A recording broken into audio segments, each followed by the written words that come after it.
Muito bom dia, muito obrigado, Sra. Presidente, Sra. Ministra, Srs. Secretários de Estado, Senhoras e Senhores Deputados. Sra. Ministra, pegue nas suas palavras que há pouco referiu, dizendo que o seu cargo é enfim, espero lembrar das palavras que usou, que o seu cargo é um cargo difícil, de grande responsabilidade. Calculo que sim, mas estimulante. Quando, e aproveitando já, quando ouvimos também da parte para quem trabalhamos, para quem Vossa Excelência trabalha diariamente, calculo eu, conseguimos ter uma avaliação positiva.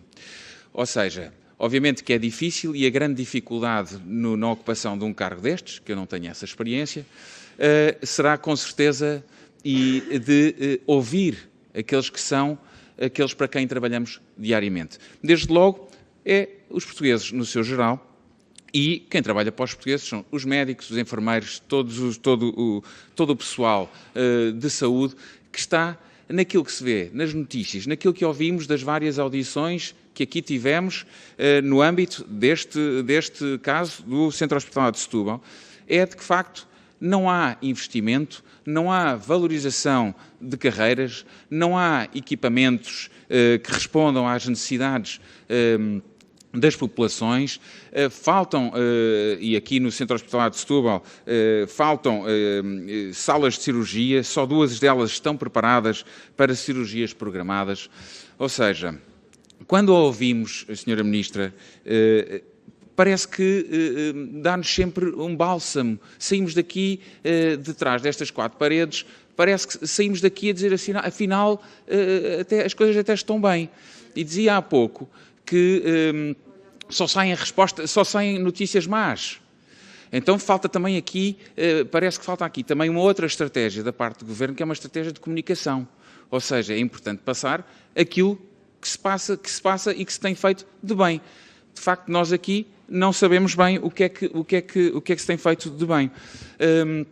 Dizer também que se o seu lugar não é fácil, os lugares também vão-se sucedendo uns aos outros. De facto, aquilo que eu queria ouvir da sua parte era que, apesar de não ser fácil e apesar da responsabilidade que tem, conjuntamente com a sua equipa ministerial, obviamente, e secretários de Estado, em cima dos seus ombros, eu queria ouvir da sua parte, um dos problemas que ouvimos todos os dias e que eu ainda não tive uma resposta cabal a esta questão, que é como vamos atrair aqueles sem os quais não há saúde, que são os médicos, são os enfermeiros. E são depois também, obviamente, todos os técnicos operacionais e assistentes técnicos e tudo mais que fazem a vida de um hospital, de um centro de saúde. E dizer que este Centro Hospitalar de Setúbal, que aqui estamos a falar e que nos limitamos aqui nesta discussão, mas é um sinal para tudo o resto que também não está bem. E eu não quero dizer agora que está mal, vá lá, quero ser um pouco positivo, que não está tão bem um pouco por todo o país. E são várias, Sr. Ministro. Olhamos todos os dias, ainda há 2 dias, é o Hospital de Santa Maria, enfim. Não é preciso muita imaginação. Aquilo que me preocupa, para já, e sabendo que falou aqui de investimentos para o novo, enfim, dos 4 milhões de equipamentos, mais os 7 milhões que estavam previstos para o próximo ano, tudo isso, há uma coisa sem as quais não há saúde. É equipamentos, de facto, e médicos e profissionais de saúde valorizados que se consigam fixar no Serviço Nacional de Saúde, porque é que fogem tanto para o estrangeiro como para os hospitais privados. Porquê? O que é que falta? O que é que falta ao Serviço Nacional de Saúde para poder ser concorrente e deixar os seus médicos ficarem? Falta formação, falta mais um pagamento de pagamentos mais altos de vencimentos. Com certeza não serão o pagamento para além das 500 horas que se falava, porque isso não é a solução, não é isso que vai atrair os profissionais de saúde. Sra. Ministra, aquilo que eu queria ouvir da sua parte era qual é a estratégia do Governo para fazer face a este problema de fixação, de valorização, principalmente dos médicos e dos profissionais de saúde, que obviamente, tendo um hospital degradado, não hão de gostar de estar lá a trabalhar diariamente e ainda mais a fazer horas para lá das que têm que fazer.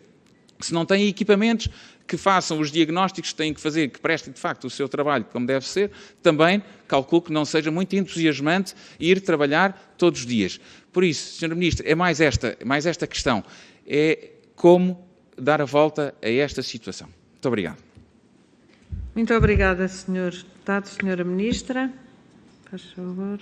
Ao Sr. Secretário de Estado, como entenderem. Muito obrigada, Sra. Presidente. Muito obrigada, Sr. Deputado Miguel Arrobas, pela perspectiva construtiva com que coloca a questão, porque, de facto, é como é que é possível inverter esta situação de dificuldade que hoje nos traz aqui, que nos deve concentrar.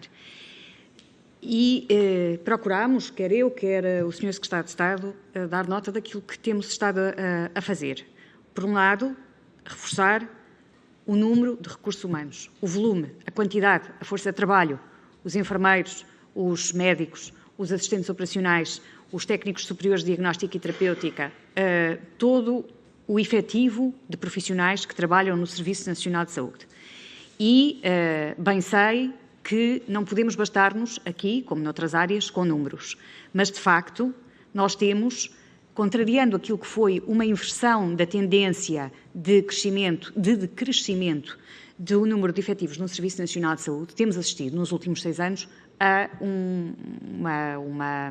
uma evolução diversa. Nós temos mais profissionais de saúde hoje e, apesar de tudo, apesar do muito que há por fazer, apesar de reconhecermos as reivindicações dos profissionais de saúde e de as respeitarmos, temos a percepção do muito que já foi feito. Foi a carreira de enfermagem que foi revista, foi a carreira de técnicos de emergência pré-hospitalar que foi criada, foi a carreira de técnico superior de diagnóstica e terapêutica que finalmente viu reconhecido, eu bem sei que em termos ainda não adequados àquilo que era a expectativa dos profissionais, que viu reconhecido o modelo de licenciatura para a entrada. Foi a questão dos farmacêuticos que tiveram a sua carreira autonomizada. Só em 4 profissões acabei de lhe dar exemplos. E outras coisas que estão a ser trabalhadas e que continuarão certamente a ser trabalhadas, porque, de facto, os profissionais de saúde são, como disse, a primeira imagem do Serviço Nacional de Saúde. E, portanto, muito embora a nossa preocupação central sejam as portuguesas e os portugueses, obviamente que sabemos que a forma de chegarmos às portuguesas e aos portugueses são os profissionais de saúde e, portanto, a sua desmotivação, o seu cansaço, preocupam-nos. Estamos profundamente empenhados em invertê-lo. O que temos que dizer a todos, aos profissionais e aos utentes, porque são todos cidadãos deste país, é que temos limitações de meios, que não podemos fazer tudo de uma vez. Porque aquilo que é o nosso esforço financeiro para alocar a estas áreas, em que normalmente a retribuição é a pedra de toque de todas as discussões, tem limitações. As despesas com recursos humanos no Serviço Nacional de Saúde, nos primeiros 9 meses de 2021, estão a crescer a 9,5%. E isso é também uma preocupação para quem se preocupa com a sustentabilidade do Serviço Nacional de Saúde. Mas, como disse o Sr. Deputado, não são só questões remuneratórias, são questões de instalações, são questões de equipamentos. Por isso, temos feito um programa de modernização de muitas dessas instalações e equipamentos, mas temos, no Programa de Recuperação e Resiliência, um conjunto de oportunidades que não podem ser esquecidas, quer para a modernização das instalações e dos equipamentos, quer para a internalização de um conjunto de respostas e a melhoria da resolutividade dos cuidados. E por isso, Sr. Deputado Miguel Arrobas, com toda a frontalidade, as queixas que aqui importam não são as queixas dos ministros. Os ministros estão cá para servir as portuguesas e os portugueses e para servir os profissionais de saúde. As queixas que importam são mesmo as das portuguesas e dos portugueses e as dos profissionais de saúde. E ouvimos-las e respeitámos-las, ao contrário daquilo que alguns referem. Ouvimos-las e respeitámos-las e ouvimos-las com muita atenção. Não podemos correr a todas ao mesmo tempo. De qualquer forma, o nosso plano envolve regime diferente de trabalho no Serviço Nacional de Saúde, com várias vertentes. Por um lado, a autonomia das instituições para realizarem as contratações nos limites óbvios e evidentes daquilo que é o seu mapa pessoal e o seu quadro orçamental, autonomia para as várias tipologias de contratos, quer de substituição, quer de contratos a termo para satisfazer necessidades temporárias, quer de contratação por tempo indeterminado. essa é uma vertente, é a devolução dessa autonomia às instituições para poderem fazer aquilo que precisam de fazer para responder à população. Por outro lado, a questão de harmonizar os dois regimes de trabalho que existem no Serviço Nacional de Saúde. Nós temos entidades públicas empresariais, nós temos um conjunto de entidades que trabalham de acordo com o regime de contrato de trabalho em funções públicas. E aquilo que existe ainda de sintonia entre estes dois regimes, que às vezes são pequenas coisas, estamos a trabalhar, temos trabalhado, faltarão poucos aspectos para harmonizar completamente estes dois regimes de trabalho e assim criar também maior harmonia naquilo que é a forma de trabalho dos profissionais de saúde. Outro tema que muito desgasta, designadamente, os profissionais médicos, o trabalho nos serviços de urgência. Duas tipologias de resposta. Por um lado, majorar a remuneração do trabalho suplementar. Nós sabemos que o limite de trabalho suplementar, que é a regra, 150 horas, não é possível de ser respeitado no nosso sistema de saúde, como nos outros sistemas de saúde. Os profissionais de saúde, este setor é um setor que se caracteriza pela mão de obra intensiva e que num contexto de necessidades crescentes em saúde, ao qual não vamos conseguir escapar, porque temos felizmente uma população cada vez mais envelhecida, mas também com um conjunto de necessidades que precisam de ser respondidas com exigências diferentes daquelas que eram há uns anos, estes profissionais de facto são chamados a profissões extraordinariamente exigentes. E também é bom que todos nós, como sociedade, e isto envolve várias áreas, pensemos nas expectativas e na seleção destes profissionais, porque, porventura, outros aspectos, como a resiliência, são aspectos tão importantes como a sua competência técnica.